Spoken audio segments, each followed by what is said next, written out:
पिछले 5 सालों से जीवन में अंधकार छाया हुआ है, कभी भी सफलता नहीं मिल रही है।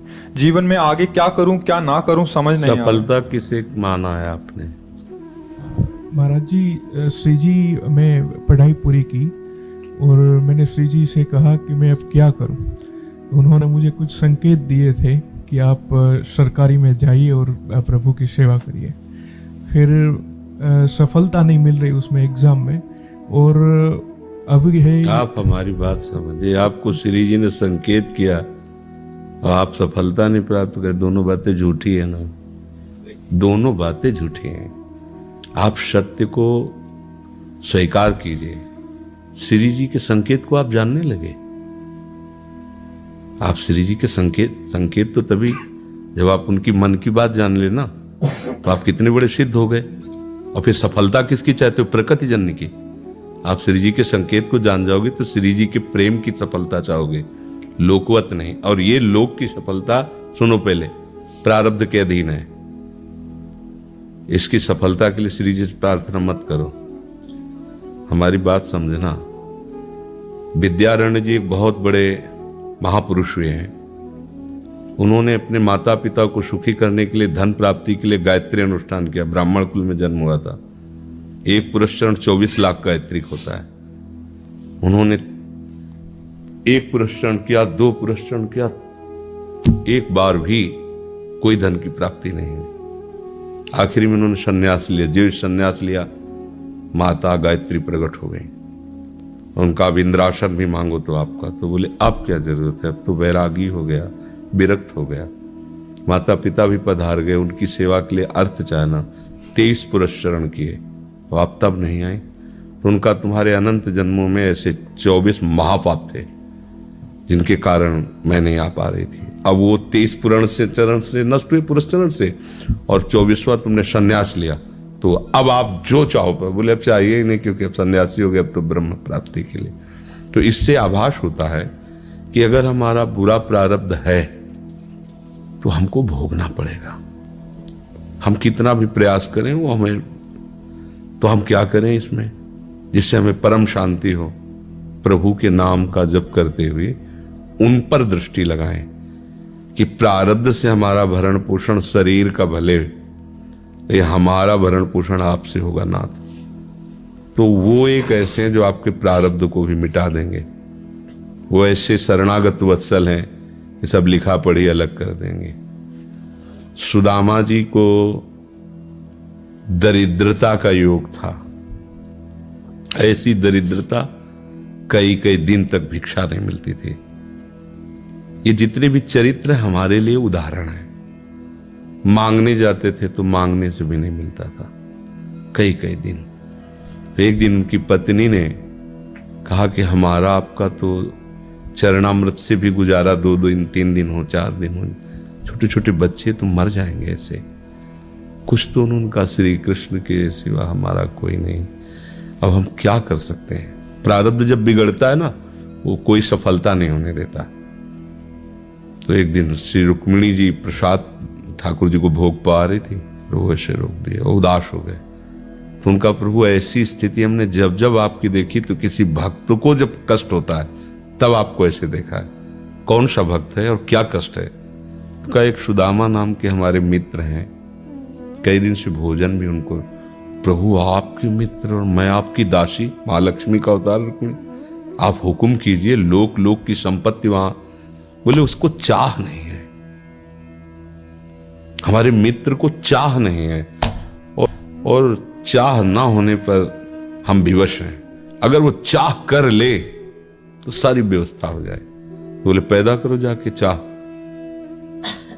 बोले उनके हृदय में तो नहीं पैदा कर सकते, हम भी, क्योंकि जिस हृदय में भगवान का आश्रय और निरंतर चिंतन है, वहां माया की चाह नहीं होती। बोले उनकी पत्नी के हृदय में, बोले प्रयास करते हैं जाके। भगवान संत वेश में गए, भिक्षाम दे, निकली। अतिथि का सत्कार करना गृहस्थ का धर्म होता है। हाथ जोड़ा और कहा, हम असमर्थ हैं, आपको भिक्षा नहीं दे सकते। क्यों? बोले हम अपवित्र हैं, हमारे ऊपर सूतक लगा हुआ है। किस बात का सूतक? हमने एक पुत्र जन्मा है, तो ठीक है हम 10-12 दिन बाद आ जाएंगे। बोले नहीं, आजीवन अपवित्र रहेंगे। वैसा कौन सा? बोले दरिद्रता रूपी। विद्वान की पत्नी है तो ऐसे उनका दरिद्रता रूपी पुत्र का जन्म, अर्थात सीधे कि मैं नहीं दे सकती या देने योग्य नहीं, ऐसा न कहीं उनका, मैं अपवित्र हूं। तो उनका दरिद्र कैसे हो सकती हो? जिनके पति के मित्र द्वारिकाधीश भगवान श्री कृष्ण है, वो दरिद्र कैसे हो सकता है? एक बार कहो ना अपने पति से। चले गए। जो सुदामा जी आए तो उन्होंने कहा कि देखो आज एक अतिथि आए थे, उनको मैं कुछ नहीं दे पाई, मुझे बहुत कष्ट है कि मेरे पुत्र और आए हुए अतिथि का भी हम स्वागत नहीं कर सकते, उनका भरण को आपके मित्र द्वारिकाधीश प्रभु श्री कृष्ण। सुदामा जी ने कहा, बोले चले जाओ ना, वो कुछ न कुछ सहयोग कर देंगे। तो बोले हम ऐसे मित्र नहीं बनाए कि वो हमारा सहयोग करें, कभी नहीं, मर जाऊंगा पर उनसे ये नहीं कहूंगा कि आप हमारा। बोले मत कहना, दर्शन के लिए तो चले जाओ, वो सुना है इतने उदार हैं कि वो जाने पर ही दे देंगे। सुदामा जी ने कहा दर्शन के लिए तो जा सकते हैं, बहुत दिन हो गए, ठीक है, पर मित्र के पास जाए तो कुछ लेके जाना चाहिए, मेरे पास तो कुछ नहीं ना। पड़ोस में जैसे किसी से मांगने गई तो, अरे समय जब बिगड़ता कोई नहीं होता साथ। एक ने थोड़ी उदारता दिखाई तो चावल पछोरने पर जो आगे कणका होते चावल के, जो प्राय वो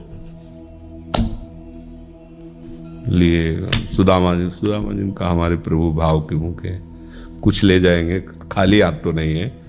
पोट्री में सारांश में बता रहे हैं, द्वारपालों ने देखा कि हड्डी हड्डी शरीर में कई जगह से फटे वस्त्र, बेवाई फटी हुई, मतलब दिखाई दे रहा था दरिद्रता की मूर्ति है।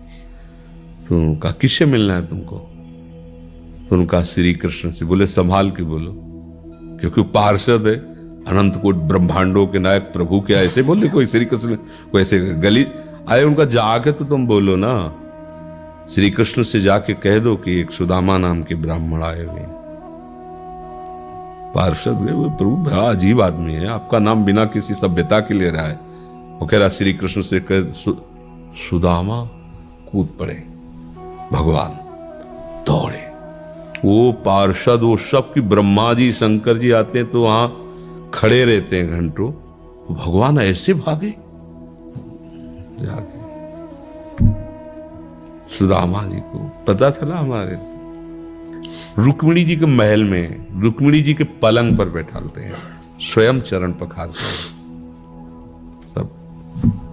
अब ये वैभव, क्या हालचाल है, कैसे हो? प्रभु आप सब जानते हो, आपकी बड़ी कृपा है।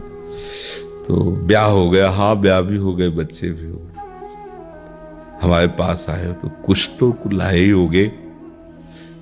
अब वो सड़े से कपड़े में चावल, कैसे बड़ी बड़ी वो वैभव, महारानियां सब, भगवान का। चुप ऐसे बोले, देखो फिर चूक कर रहे हो, हमारे हिस्से की चोरी पहले की थी और फिर चूक कर रहे हो। और उन्हें हिम्मत नहीं पड़ रही थी, इतने महामहिम प्रभु को कैसे हो तंदुल। भगवान ने ऐसे छीला, ओहो आज तक मुझे ऐसा स्वाद नहीं मिला। भगवान बड़ाई कर रहे, देखो रुक्मिणी जी की आंखों में आंसू आ गया उधर से। भगवान पकड़ लिया हाथ, बस प्रभु हम आपके सिवा नहीं रह सकती हो। भगवान तो सुदामा जी का स्वागत सम्मान को अच्छे कपड़े पहनाए।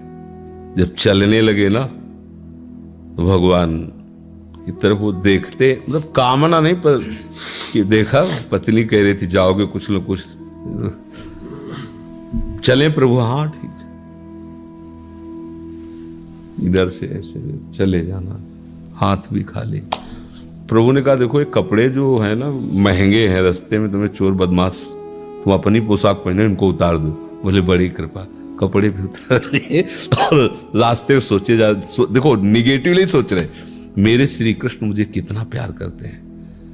उन्होंने इसीलिए नहीं दिया कि ये दरिद्र कहीं संपत्ति पाकर मतवाला होकर मुझे भूल न जाए, मुझे कितना प्यार करते हैं। प्रभु के प्यार में मगन होकर सुदामा पूरी खड़ी जैसे द्वारिका। तो उनको भ्रम हुआ कि मुझे लगता है चलते चलते मैं पुनः द्वारिका आ गया। तो आप पूछ रहे हैं कि ये किसका है। भगवान के पास विधाता है, उनका प्रभु ये तो गलत हो गया, इनके भाग्य में हमने लिखा था क्षय श्री, ऐश्वर्य का नाश, जीवन में नहीं ऐश्वर्य, क्षय श्री। भगवान ने उसका उल्टा कर दिया यक्ष श्री। जैसे कुबेर का अथाह धन का खजाना, त्रिभुवन का खजाना वही है कुबेर के पास, जैसे कुबेर का खजाना यक्ष श्री। तो कहा प्रभु, तो उनका इन्होंने एक पुण्य किया है, अनंत ब्रह्मांडों के समस्त जीवों को तृप्त कर दिया है। और वो खुद को खाने को नहीं तृप्त, बोले मेरे रोम रोम में करोड़ करोड़ ब्रह्मांड वास करते हैं और इनके तंदुलों से मैं तृप्त हो गया। अनंत ब्रह्मांडों का भंडारा हो गया, उसका जो पुण्य होता है लिख दो इनके भाग्य में। अब किसी की चलेगी प्रभु के आगे। तो एकमात्र प्रारब्ध को मिटाने वाले भगवान है, कर तुम अकर तुम अन्यथा कर तुम। तो आप भगवान की शरण होकर उनका नाम जप कीजिए और उनसे प्रार्थना कीजिए कि आपको उचित लगे तो समस्या का समाधान कर दीजिए, नहीं तो मुझे समस्या से लड़ने का बल और विवेक दीजिए, बात बन जाएगी।